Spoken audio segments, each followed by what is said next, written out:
Bitrig can use its own built-in simulator that you see here to use and test your app just like a user would. It's called simulator use, and let me show it to you in action. So here, as you can see, I have a very basic calendar app, and I want to test creating an event, editing it, etc. So I have this prompt here. I'll read it to you. Test the iPad app as a user on the iPad simulator, create a new calendar event for today, then edit the newly created calendar event by changing the title, the event type, moving it to Thursday of next week, and at a time of 9:41 a.m.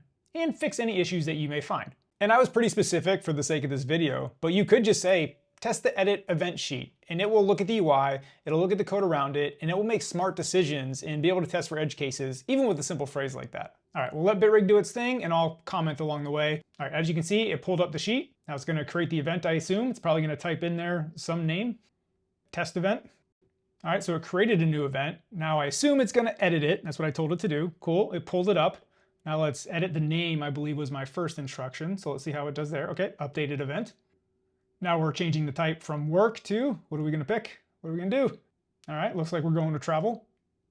Now we're updating the date. I think I said next Thursday. I didn't say the 30th. I said next Thursday, so it should understand that. Yep, there it goes. Pick the 30th. And the beauty of this is it's doing it all automatically. I could be off doing another task, I could be off doing something else, and I'm gonna come back to a full report that, hey, everything worked, or if I found issues, hey, I found this issue and I fixed it. So here it is, it's gonna add a time. I told it 9:41 a.m., the classic Apple time. All right, it's gonna use the time picker.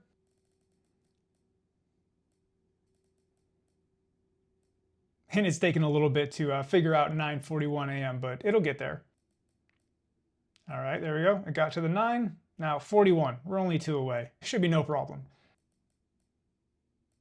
Overshot it a little bit, but we came back to it. And these pickers are like notoriously hard for computer use to use, but you can see we got there 9:41 a.m. and we're good to go.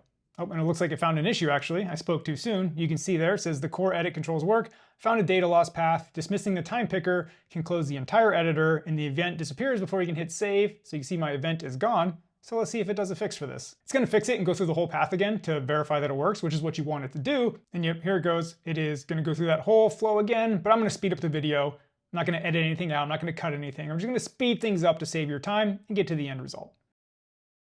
All right, it got to 9:41.